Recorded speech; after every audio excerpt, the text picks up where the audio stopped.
From no to yes.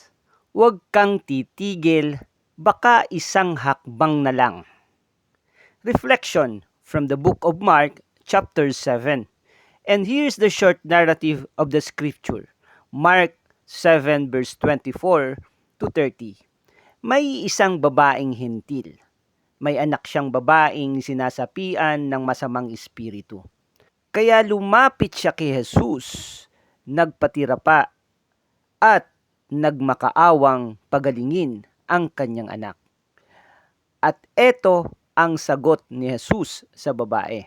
Mark 27 verse 27. Ngunit sinabi ni Jesus, kailangang ang mga anak muna ang pakainin. Hindi dapat kunin ang pagkain ng mga anak upang ihagis sa mga aso. At ang tugon ng babaeng hintil, tunay nga po, Panginoon, ngunit maging ang mga asong nasa ilalim ng mesa ay kumakain ng mga nalaglag mula sa kinakain ng mga anak. Kaya't sinabi sa kanya ni Jesus, dahil sa sinabi mo, maaari ka nang umuwi. Iniwan na ng demonyo ang iyong anak. Umuwi ang babae at naratnan niya sa higaan ng bata. Iniwan na nga ito ng demonyo. Welcome to Morning Mirror, your daily reflection.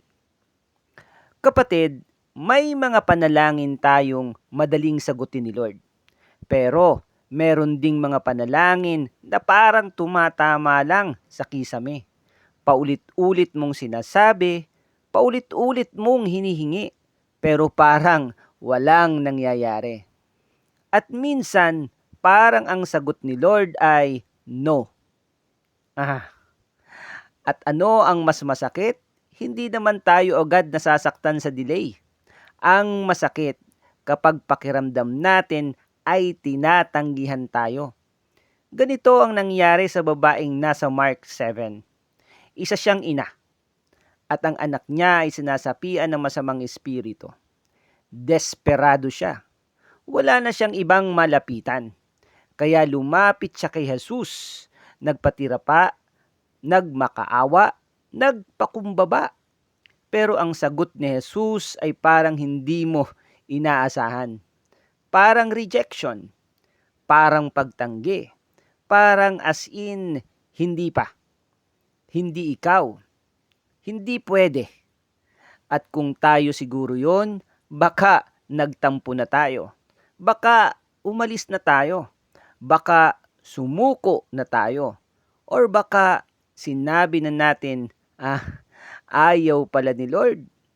Pero hindi yung babaeng hintil. Hindi siya umalis.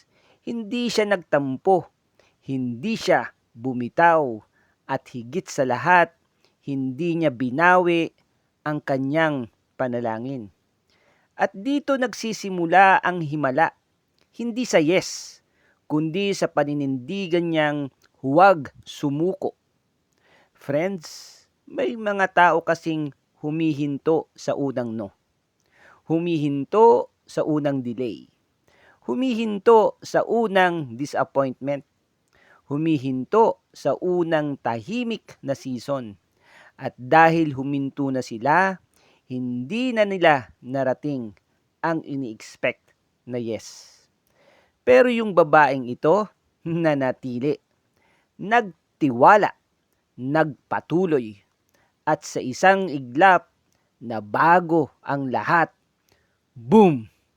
Ang dating no, naging yes. Ang dating imposible, naging posible. Ang dating saradong pinto, biglang bumukas. At alam mo kung ano ang magandang realization sa kwentong ito? Minsan, hindi pala taon ang pagitan ng no sa yes.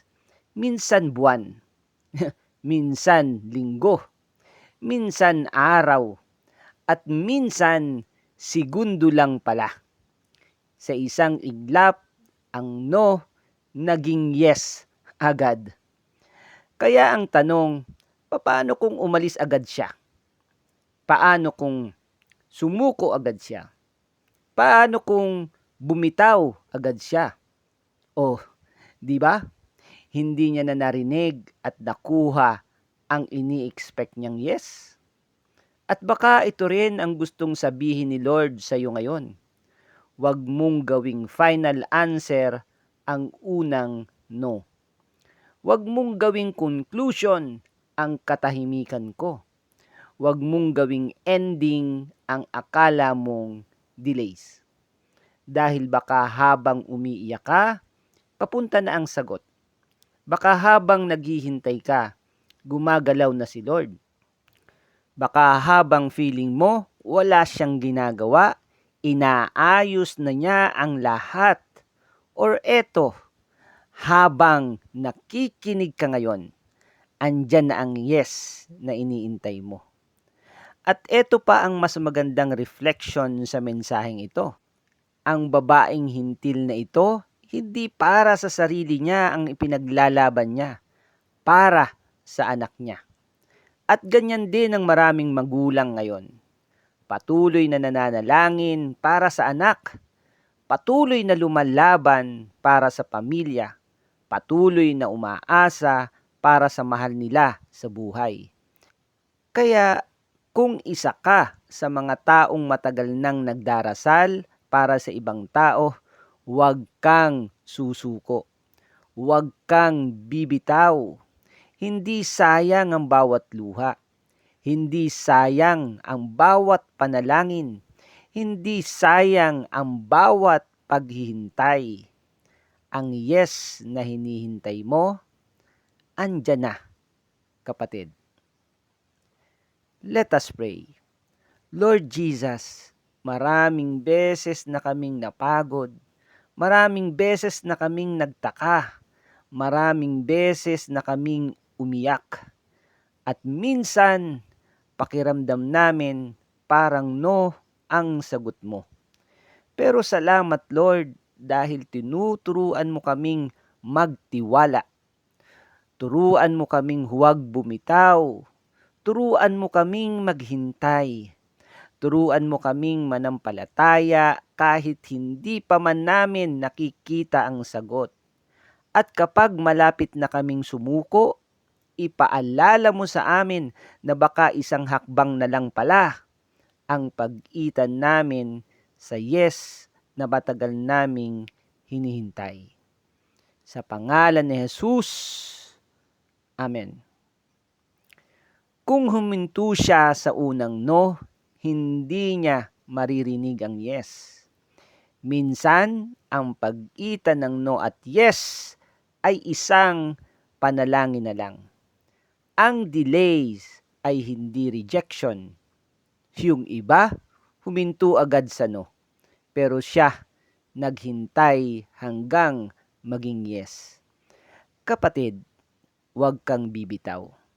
Baka parating na rin ang yes mo. Amen.